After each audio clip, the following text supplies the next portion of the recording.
So as everybody's finishing up and coming back, I realized that we kind of alluded to your your mission, vision, and values for your personal and professional life throughout this year. But I don't know that we've actually gotten to revisit that this semester or really spent time allowing you guys to write that out. And I think that that's really important based on when I took back those questions, it was like, okay, aligning with your values and staying true to your values. Do you guys at this point know what your values are? And some of you may be able to, vehemently say, yes, I know what my values are. And others, maybe you're still working on those. So I would like for us to maybe have a conversation about, whether in the chat box, if you want to throw some words in there, some descriptions of your values, or if people want to come off mute to just kind of revisit that conversation because it's so important. Obviously, staying aligned to your leadership style and being authentic. But if you don't know what your values are and you don't know what you stand for, that's going to be opportunities to more likely sway you with who's ever in the room or whatever the problem is, or whatever is kind of the fad or the issue of the moment. So I'd love to just hear from anybody if you have some ideas or even just some words that kind of resonate with you.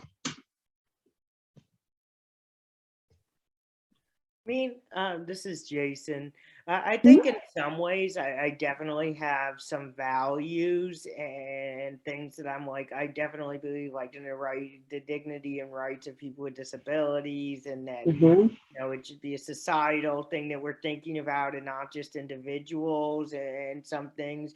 I think one of my values is too listening to others and trying to learn from others. And so in some ways that also makes it, while there's definitely some things that I want to feel like is important, it also makes it so that there's room to always grow and learn and change opinions about things, or see how that's something that you might think, oh, well, this doesn't go with my values, does go with my values in some way. Because I can also, at least for my sort of thing, I know that there's some dogmaticism on even the disability advocacy side of right ways to do things, or these practices are always bad, especially looking at like ABA and being able to hear from Megan and, from other people. And while I still have questions about ABA, it still makes it so, I don't want to be too dogmatic on like what is, so I'm not able to hear other things as well. And great, thanks for kicking us off, Jason. I was just trying to type some of the key words that you were throwing out into the chat box too. And thanks for those others who are putting things in there. Yeah, go ahead, Sam. I would say that I really like the way that you framed the start of this conversation, because quite honestly, I've never been a fan of Brené Brown or like any of the self-help books or anything like that, because it made me uncomfortable, because I never like actually defined what my values are. I've kind of, like you said, just kind of gone with what everyone else kind of is saying. I knew that like I value friendships and open-mindedness and diversity and inclusion and all those things, but I've never like had to like sit and read and sit with it. And I think that just like being forced to read something like this as something I normally would avoid, was, it actually like kind of opened up my perspective on like, oh, I really could define this, and it wouldn't be a hindrance to me. It would actually probably help me, but it was harder for me to go out and seek this kind of stuff out. Awesome. Thanks for sharing and being vulnerable, Sam. Just going off of that, I am kind of like Sam. I wasn't the biggest fan of Brené Brown, but this book was very interesting to kind of sit with those thoughts. And I really like how she broke down her two values and speaking about family, and how she kind of looked at what the core value was within family. And it made me think like, wow, I would have picked that, but what is it about my family that I really value? And it was that safety element. And like, I want to make sure everyone's safe and vice versa for me. So I thought that was really interesting. So mine would be faith and safety. Oh yeah, that's awesome. And I love that you guys are trying to strive for like decreasing it down. And when you think about it, those things that are your top 2 or 3 are gonna play out in your lives. And you'll start to see this more and more when you can name them. So for example, Megan, I can imagine when you're in a session like in BIBT and a kid is, highly agitated and getting aggressive, you're doing anything in your mind and in your body's power to get back to safety, because that is one of your values, right? And so I think it's those kinds of things that you'll see playing out. For me, I didn't realize until I was like, oh my God, I keep complaining about how things are unfair. Fairness and justice is like my top dog. And I started seeing that play out over and over again. And I was like, well, that's not fair. It's not fair. It's not fair. And I found myself saying that. And I was like, oh my gosh, like it's everywhere. That is, of course, one of my values, right? So it's just things like that. So I love that you can kind of already nail it down. And like people in the chat box wrote, I can't narrow it down yet. That's okay. That is completely okay if you can't narrow it down. That's why we are here and why we are constantly evolving and thinking through and reflecting on our experiences.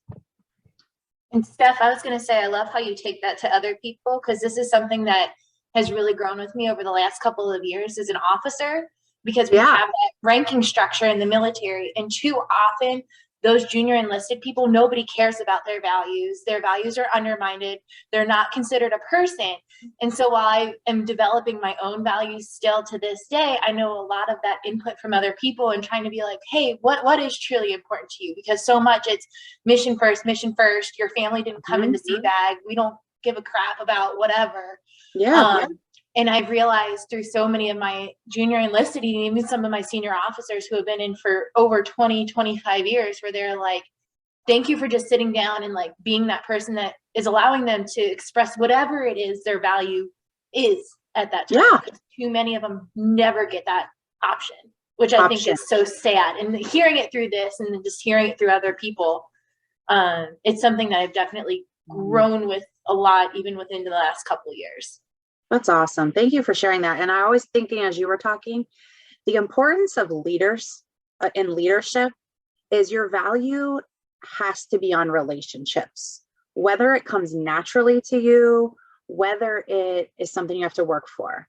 Like a value that kind of needs to emerge is building relationships, because whether you're building a relationship with the people that you supervise, your colleagues, legislators that you're trying to Shannon's like, nah, I know you have to build a relationship with them. And sometimes that starts with being overly friendly with people that you don't agree with. But it's all about that relationship piece. And what are you willing to sacrifice for the greater good? What are you willing to, what is your level of threshold for integrity? I think is also really important. And so I think, Alex, maybe you wrote in integrity to the chat box, and I would love to hear more from anybody else. That wrote kind of that word integrity, because we hear it thrown around a lot, but what does it really mean? And I think Brene does. And I talk about Brene like she's my friend, right? But she's a colleague of ours, right? She's in the social work field. She's in healthcare and research. But what does she mean by accountability and integrity? And what does that mean to you all? Go ahead, Alex, if you wanted to share, but anybody else can too. Sure. I was actually thinking from the book when she said like clear is kind and unclear is unkind, acting with like the sense of honesty and even safety, like some people mentioned, but just going back to kindness and always, trying to be the clearest that I can in order to be kind and not kind of sugarcoating things really stuck out to me, because I can see myself doing that a lot, especially in feedback sessions when families may not want to hear what I have to say about a diagnosis. But the clearer you are, the better you set them up for success, and something that I've been learning a lot this year. So that was just what I was thinking. And I would have never thought of kindness and integrity in the same way before reading this book. Awesome. Yeah, That's a really great go example. so well together. And I think some of that is because like when we look at like movies like The Invention of Lying, we see that being honest is the same thing as being blunt, which is, I don't think 100% true. I think that's more of a filter thing. Mm-hmm. Yeah, thank you for that, Jason. I agree with integrity too, because I think that a lot of times, especially for people with disabilities or ever, sometimes because we want to take care of them, we in some ways coddling, we don't always tell the whole truth, which can also, or saying it in a way that is helpful, or being it so it's not just like, and that can also have it being unkind in some ways, because in some ways you're saying, I don't think you can handle this, or this really doesn't, this isn't for you to know, or Mhm. yeah, or I think even too, yeah, no, and it goes back to, what you think and what you feel emanates outwards in your behavior, and kind of this idea of being blunt, but being honest are subtly different. And the other thing I wanted to put in the chat box too, you see some examples of core values. And somebody private messaged me like, what about, how does this compare with our strengths? And I think when you look at the list, there's definitely going to be action words on a list of values, right? Like authenticity. Like you can be authentic, and that can be a strength of yours. But whether or not it's something that you prioritize above other things doesn't necessarily equate to your strength. You could be really good at a lot of these things, but what does your behavior default back to? And what does your mind default back to caring about? I think is kind of the subtle difference between what you're good at and what you value, what is really most important to you. I do think it has something also to do with like what brings you real joy, or like what really sparks passion in you. And I think that plays on that strength of like, I think like, for example, one of my things is belonging. And I think like, I just have a gift of bringing people into the fold. And so I feel passionate about it because I feel like I was made to do it. Yep. And so I think that like plays into, I value it so much. And that feels like my little chunk of what I get. Like the gift that I get is like, I get to help people feel like they belong in any setting. Like, and so I think like there's definitely a strength-based like aspect to it of like, I feel passionate about it because I have seen it play out, and it gives me real joy to create a space. Yeah. Love that. Yeah, that's a great example. Because I'm curious, because I think like, and they can probably over intersect too, but some of them I would think like I would have more of that thing as an internal thing of like something that I want to do for myself, like that I bring value and I feel like is important for myself to do in relation to myself. And then there's some things, and they might cross over somewhat, that I feel is important in how I interact with others. Jason, you like literally pulled out from my brain exactly what I was thinking. Can I just say?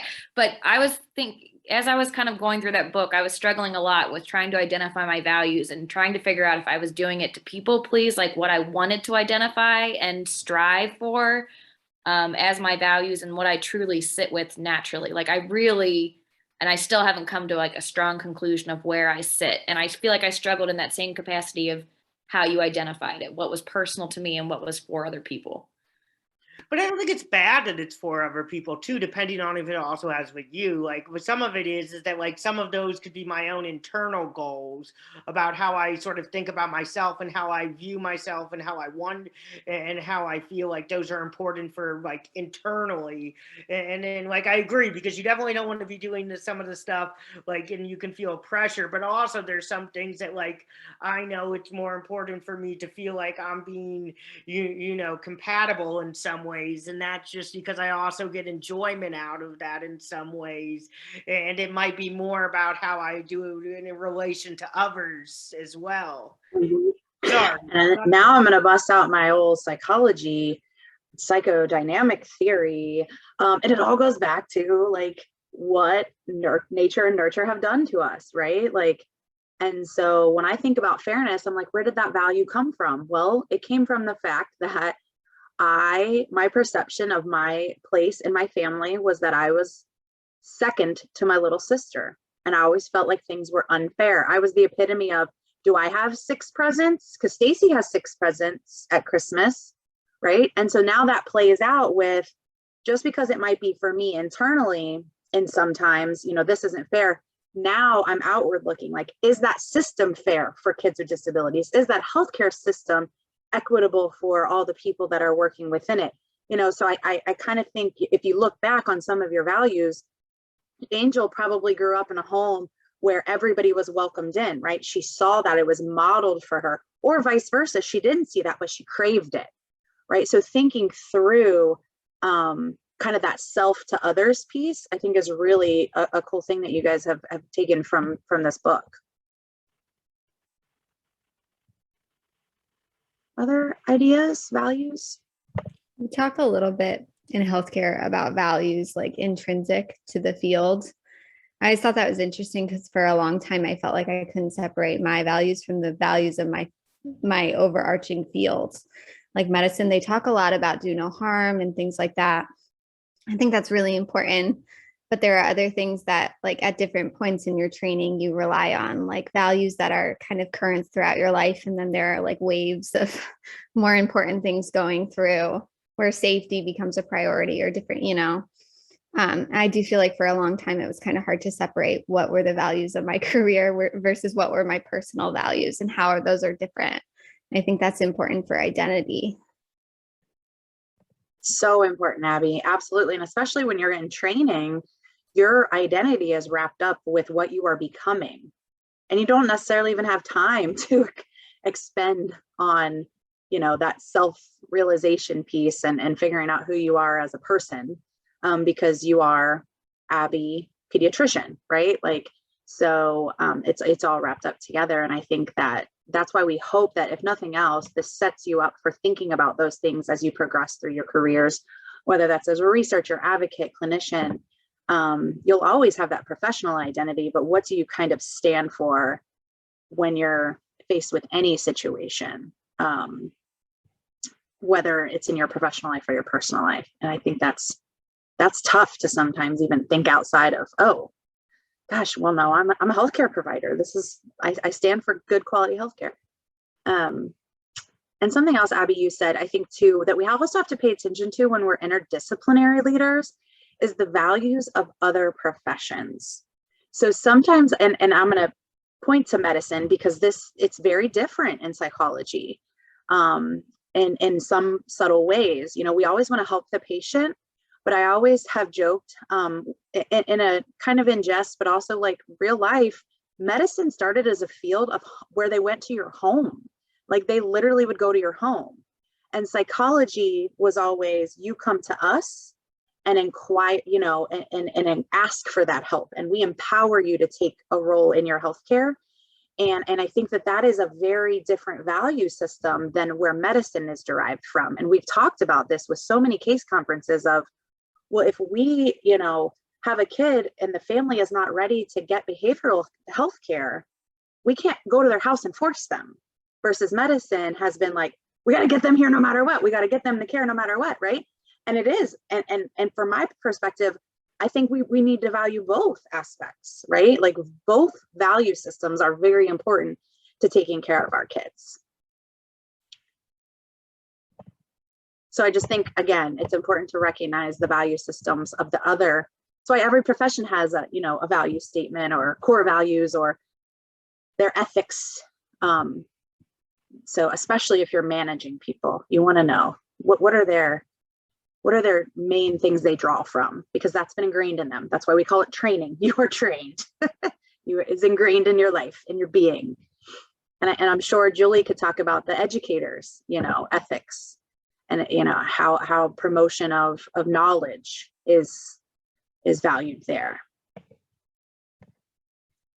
And Jason talks about the short-term, long-term system. Yeah, short-term, long-term goals, all of it, for sure. Well, I think some of it too is like when we look at some of the healthcare stuff, and even like with the physical health and in some ways and the mental health, it's not just the dynamic of, I mean, some of it is because we're still exploring the mind, and the mind is one of the things that we really associate ourselves as humans in some ways in a normalcy, even though we also do that with other things. But I think it's also the idea of sort of the short-term and long-term care, and even how for physical disabilities, the long-term care isn't exactly always there, because a lot of our medical systems have been set up on short curve overcoming disease models that really look at it about a cure and prevention. It doesn't go with the acute things of as humans change over time, and they might need some more support over time. And that can even go with elderly people as well, and some of the situations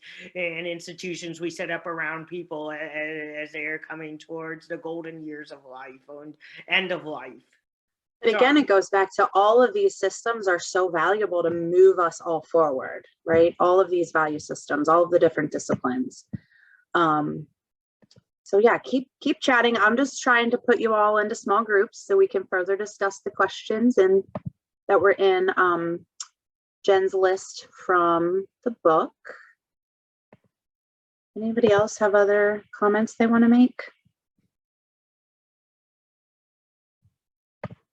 I guess the one thing that, and we see it sometimes, is, and I know it's our core values, but it seems like one of the big things right now, and I know we get into it with a little bit of conflict management and stuff, and systems are based on sometimes one type of thing, like how do you navigate in a system or society where there is conflict of what is the main thing, or that maybe you're in the minority opinion of what is actually important in that system. I mean, not to be mean or anything. Yeah, let's talk about that. What happens when something, so if I can reframe your question, Jason, what happens if if you're in a situation that goes against your values? And I'll give an example of what I faced early on in my career. I came into DDBP when the main goal was the wait time to get in for diagnosis.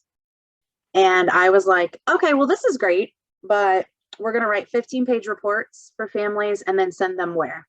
There's nowhere for them to go.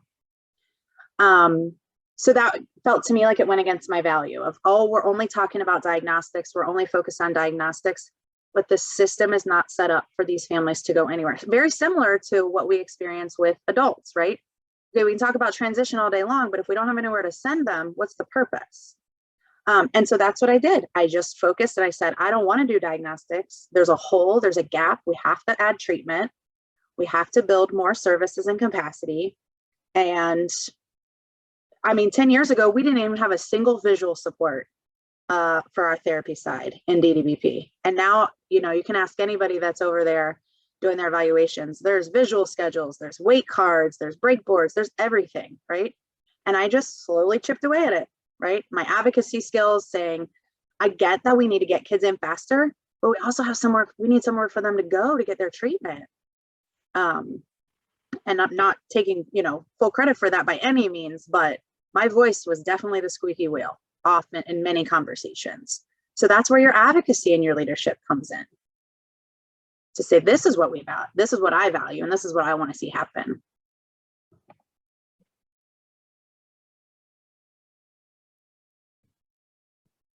Anything else before we jump into the breakout rooms?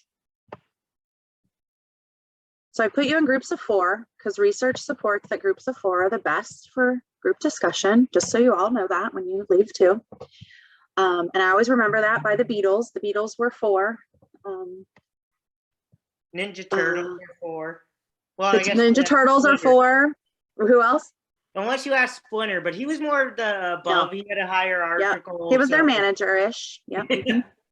So I'm going to open you guys up into small groups. I just want you to take some time to go through the questions that were in the discussion list on Canvas and just kind of see what resonates for you. And then we'll come back all together in maybe like 20 or 30 minutes. I'll kind of check in on the groups to see how the discussions are going. And then obviously feel free to take a bio break as a group or individually as you need to, but I'm going to open you up now.